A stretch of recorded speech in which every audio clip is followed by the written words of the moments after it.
Hello bachcho, let's read this question. The question says the capacitance of a parallel plate capacitor with plate area A and separation D is C.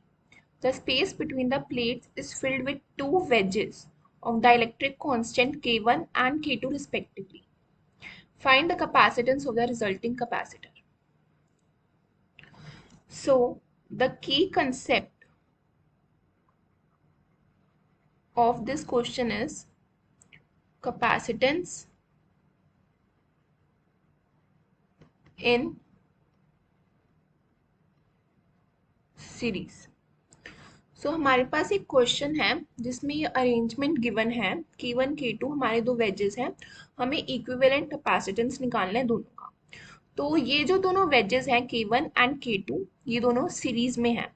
सो हमें पता है series में 1/C equivalent is equals to 1/C1 plus 1/C2। ये हमारा general formula होता है।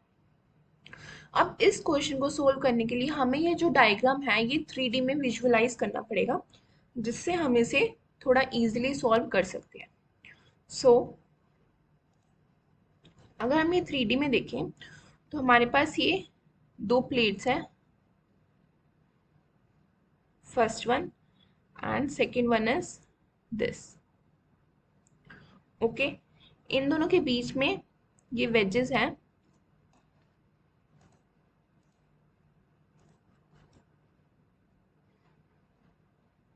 जो diagonally एक दूसरे को कट कर रही है।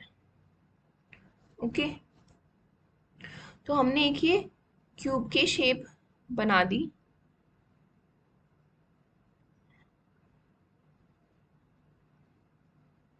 तो ये हमारा एक इमेजिनरी क्यूब है जिसमें जो कैपेसिटेंस है, जो कैपेसिटर प्लेट है वो डायगनली अरेंज्ड है। Okay, so let us assume कि जो इसकी लेंथ और ब्रेड्थ हमने लेट कर ली L, this is L and this is B। Okay, and this one is given D in question, and this one is K1 and this one is K2. These are the dielectric constants. Now अब इसमें हमने ये एक theta late कर लिया कि इस theta angle पे ये दोनों डायलेक्ट्रिक अलाइन है। Now consider small thickness, this small thickness जिसमें हमारे दोनों डायलेक्ट्रिक जो है वो कवर हो जाए, ये स्मॉल थिकनेस। ओके, और इन दोनों स्मॉल थिकनेस की लेंथ हमने मान ली, अगर इसकी y1 लेंथ है तो इसकी कितनी हुई d माइनस y1। ओके, और जो इसकी ये है थिकनेस वो हमने मान ली dx। नाउ अब हम इसका कैपेसिटेंस निकालेंगे इन दो प्लेट्स का, दिस वन जो हमारे d माइनस y1 की लेंथ है और दूसरा जो जो हमारा y1 है। इन दोनों का जो हमने नीचे वाला कैपेसिटेंस लिया, इसका हमने कैपेसिटेंस मान लिया dC1 और इसका हमने कैपेसिटेंस मान लिया dC2। अब इन दोनों का हमें इक्विवेलेंट कैपेसिटेंस निकालना है। So in for small thickness of capacitance 1/dc is equals to 1/dc1 plus 1/dc2 in parallel। और हमें पता है dc1 क्या होगा, हमारा क्या होता है K1 A epsilon naught upon D1, so that will be K1, area will be B into dx epsilon naught upon D1 is y जो हमने लेट की थी। dC2 हमारा क्या होगा K2 A epsilon naught upon D2, so that will be K2। हमारा जो B into dx area same है epsilon naught अपॉन जो D है D2, वो हमारा चेंज हो जाएगा equals to D minus y। Okay, तो दोनों सीरीज में है। अब हमने इसमें वैल्यू पुट की, सो 1/dc is equals to 1/dc1, तो ये आ जाएगा हमारा y/K1 epsilon naught into B dx plus D minus y/K2 into epsilon naught into B into dx। Now इसमें से हमने कॉमन ले लिया 1/b एप्सिलॉन नॉट dx। तो हमारा अंदर बचा y/k1 plus d minus y/k2. So that will come out to be 1/b epsilon naught dx. Taking LCM, so नीचे आ जाएगा हमारा k1 इंटू k2 और ऊपर आ जाएगा हमारा y/k2 plus d/k1 minus y into k1. Further solving this equation, you will get 1/dc is equals to 1/b epsilon naught into dx bracket में k1 d minus y plus y k2 divided by k1 into k2. So dc equivalent will be equals to, हमने इसका reciprocal कर दिया, so ये आया हमारा epsilon naught b dx k1 into k2 divided by k1 d minus y plus k2 y. अब हमने late किया था y is equals to dx over L. So as अगर हम इसमें tan थीटा निकालें, tan थीटा होता है हमारा परपेंडिकुलर अपॉन बेस। तो हमने दो ट्रायंगल कंसीडर करें, ये वाला जो ट्रायंगल है हमारा ए ओ बी, तो इससे आप tan थीटा देखोगे तो हमारी दो वैल्यूज आएंगी, that will be y/x is equals to d/L. Okay, so y हमारा आ जाएगा d इंटू x/L. ओके, सो अगर हमने यहाँ से डिफ्रेंशिएट करा, so dy will be equals to d/L into dx. So dx will be equals to L by d into dy. Okay, तो यहाँ पे अब आपने dc इक्विवेलेंट में ये वैल्यू पुट की, b epsilon naught b as it is, k1 k2 as it is, b dx में आपने पुट किया b into L by d dy whole divided by k1 d minus y plus k2 y. On solving this, you will get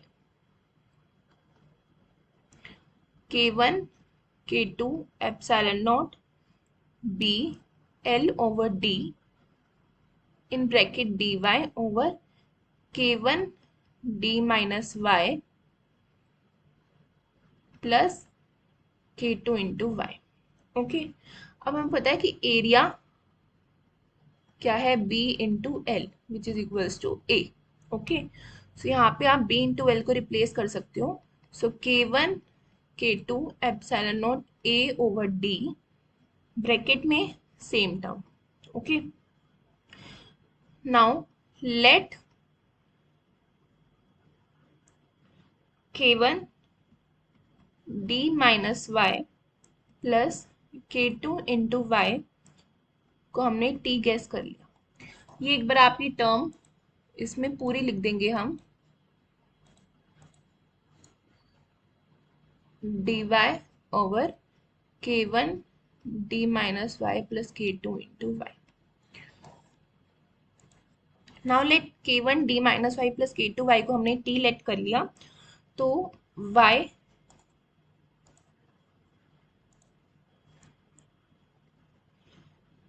k2 minus k1 plus k1 d is equals to t.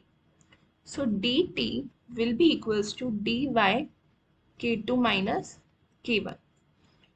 Therefore, dy will be equals to d2 over k2 minus of k1. ठीक है. After that, अगर आप इसमें taking limits, so when y is equals to 0, you will put this value y is equals to 0 in this equation. You will get, when y is equals to 0, t is equals to k1 into d, and when y is equals to d, then t is equals to k2 into d. Okay, Now, what will be C equivalent? C equivalent will be equals to K1, K2, epsilon naught A divided by D. In last equation, we have D of C equivalent, that is differential. So now to find C equivalent, we will integrate that term. So from limit K1D to K2 into D dt over T K2 minus K1. So that will be K1 K2 epsilon naught A over D integrating dt over T K2 minus K1 from these limits K1D to K2D. On integrating, you will get K1 K2 over K2 minus K1 into A epsilon naught upon D, then log of T from K1D to K2D. That will be K2 minus, sorry, K1 into K2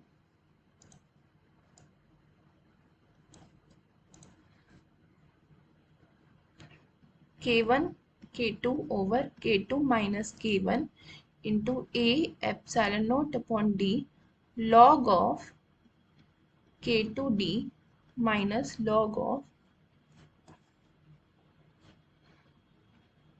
K1D. So that can be written as K1 K2 over K2 minus K1 A epsilon naught upon D log of K2 over K1. So that is your final C equivalent.